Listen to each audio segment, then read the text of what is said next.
പഠിക്കാൻ തോന്നുന്നേയില്ല. പഠനത്തിൽ ഒരു ഇൻട്രസ്റ്റ് ഉണ്ടാക്കിയെടുക്കാൻ നമ്മൾ എന്തെല്ലാം കാര്യങ്ങളാണ് ശ്രദ്ധിക്കേണ്ടത്? അപ്പൊ ഇതാണ് ഇന്നത്തെ വീഡിയോയിൽ നമ്മൾ ഡിസ്കസ് ചെയ്യാൻ പോകുന്നത്. Number 1, identify why you procrastinate. ഈ മൂവി കൂടി കണ്ടു കഴിഞ്ഞിട്ട് പഠിക്കാം, അല്ലെങ്കിൽ ഇനിയിപ്പോ ഫുഡ് കഴിച്ചിട്ട് പഠിക്കാം, അല്ലെങ്കിൽ ഇനിയിപ്പോ നാളെ പഠിച്ചാൽ മതിയോ? ഇങ്ങനെ നിങ്ങൾ പ്രൊക്രാസ്റ്റിനേറ്റ് ചെയ്തുകൊണ്ടേയിരിക്കും. പലർക്കും അതിനുള്ള റീസൺസ് ഡിഫറെന്റ് ആയിരിക്കും. അതായത് ചിലർക്ക് ഗെയിംസ് ആയിരിക്കും, മറ്റു ചിലർക്ക് സോഷ്യൽ മീഡിയ, ഇങ്ങനെ പലർക്കും പല കാര്യങ്ങളായിരിക്കും. സോ നിങ്ങളെ ഡിസ്ട്രാക്ട് ചെയ്യുന്ന കാര്യങ്ങൾ അല്ലെങ്കിൽ നിങ്ങൾ പ്രൊക്രാസ്റ്റിനേറ്റ് ചെയ്യാനുള്ള റീസൺ കണ്ടെത്തുക.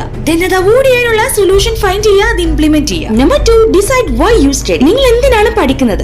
ആ ക്ലാരിറ്റി ഓഫ് പർപ്പസിനെ കുറിച്ച് നിങ്ങൾക്ക് കൃത്യമായിട്ടുള്ള ഒരു ഐഡിയ ഉണ്ടായിരിക്കണം. ചിലപ്പോ നിങ്ങൾക്ക് നല്ലൊരു കരിയർ, അല്ലെങ്കിൽ നിങ്ങളുടെ പാരന്റ്സിന് നല്ലൊരു ലൈഫ് കൊടുക്കുക, അല്ലെങ്കിൽ നിങ്ങൾ ആഗ്രഹിച്ച പോലെ ഒരു പൊസിഷൻ നേടിയെടുക്കാനായിരിക്കാം. സോ നിങ്ങൾ എന്തിനാണ് പഠിക്കുന്നത് എന്നതിനെ കുറിച്ചുള്ള ഒരു ക്ലാരിറ്റി ഓഫ് പർപ്പസ് നിങ്ങൾക്ക് ഉണ്ടായിരിക്കണം. അപ്പോൾ നിങ്ങൾ ഡിസ്ട്രാക്ട് ചെയ്യുന്നു തോന്നുമ്പോൾ, നിങ്ങൾ പ്രൊക്രാസ്റ്റിനേറ്റ് ചെയ്യുമ്പോൾ ഇതിനെ കുറിച്ച് ആലോചിക്കുക. ദെൻ നിങ്ങൾ ഒന്ന് ചാർജ്ഡ് ആവും. Then why are you waiting for? Just start study.